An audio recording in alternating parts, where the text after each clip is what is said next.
I never imagined that the most brutal, revealing truth life would hand me would arrive on a rain-slick Tuesday afternoon, as ordinary as any other. That morning, I grabbed my travel mug on the way out, leaving behind a half-eaten slice of toast resting on the dashboard. Nora stood on the porch, wrapped in her faded robe, her hair unbrushed and her expression pale, almost hollow. She said she had a headache, something persistent and dull that had lingered for days. I kissed her temple gently, told her to rest, and stepped into the day without a second thought. My job, tucked into the unnoticed corners of a logistics firm, was nothing special, repetitive, underappreciated, but steady. It paid the bills. Lately, my supervisor, Victor, had been on a warpath, piling on shifts, extending hours, filling my phone with late-night calls and endless demands. I pushed through, fueled by quiet thoughts of Nora and the life we were building, clinging to belief that all the exhaustion would mean something. Around noon, Victor sent out a rare email. The big client meeting had been pushed to Friday, and in a surprising gesture, he gave the team the afternoon off. I stared at the message, stunned. A few co-workers cheered and planned lunch together. I thought about stopping by the gym or maybe sitting alone in a cafe, but something subtle, almost imperceptible, pulled me in a different direction. Home. I can't say why. Maybe it was a heaviness of the clouds, the kind that seemed to swallow the color out of the sky. Maybe it was instinct. Maybe it was something deeper, something I hadn't allowed myself to feel before. I smiled at the thought of surprising Nora, imagining her sleepy-eyed delight at seeing me walk to the door in the middle of the day. I parked a block away, careful not to ruin the surprise. Our house looked the same from the street. Curtains drawn, quiet, her car parked exactly where it always was. But as I stepped closer, a small detail shattered the familiarity. A black Audi, parked just a little too comfortably in front of our home, as if it belonged.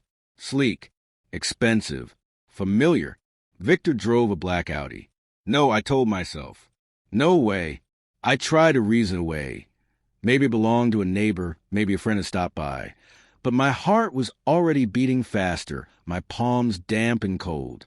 I moved up the steps slowly, inserted my key, and turned the knob. The house met me in silence.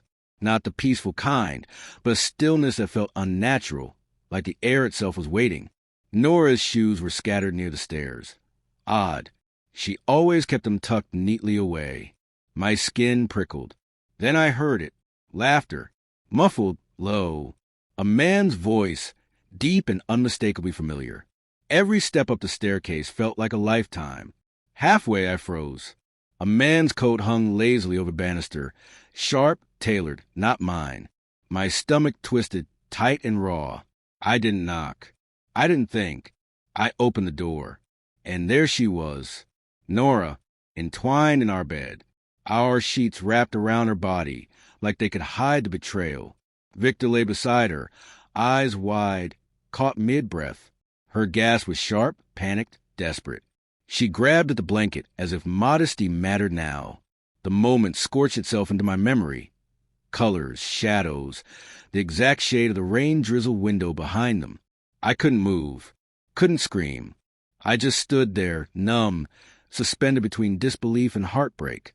Victor spoke first, fumbling out cliches, something about feelings, how it just happened, how he didn't mean for this. The words barely registered. Nora's voice followed, choked with sobs, claiming it was a mistake, that she felt neglected. That word, neglected, cut deeper than any confession. She said I was never home, always working. She said she felt lonely. She said I had drifted. But she didn't see the lunches I skipped, the weekends I gave up, the exhaustion I swallowed just to keep our life comfortable. I had burned myself out trying to make it easier for her to breathe. And yet, she said she felt neglected. Something inside me broke cleanly in that moment. Not violently, not loudly, just a final, sharp snap like glass under pressure. I didn't scream. I didn't ask questions. I didn't want her excuses. I turned around and walked out, leaving behind a silence so complete it echoed. That night, I crashed at a friend's place. I didn't sleep. I lay there, staring at the ceiling, my mind replaying every single detail. The way she flinched, the look in Victor's eyes, the weight of betrayal sitting quietly at the edge of bed like a third presence. The next day, I filed for urgent leave. Then I contacted HR. Victor was gone within days. I wasn't the first employee he had compromised. I just happened to be the one who caught him. As for Nora, I never went back. I didn't collect my things. I didn't leave a note. I let the house become her prison. Let her live surrounded by the echoes of a choice she couldn't take back. I moved to a new city, found a new job, a new rhythm. I started over quietly, piece by piece. That afternoon, standing in our doorway, watching everything I believed collapse in front of me, it was the most humiliating, devastating moment of my life. But strangely, it was also the beginning of my freedom. Sometimes the truth we fear the most is the one that sets us free. Sometimes we cling to something so tightly, afraid to lose it, not realizing it's already gone. And sometimes the strongest thing you can do isn't to fight or scream or ask why. It's to walk away and let the silence say everything.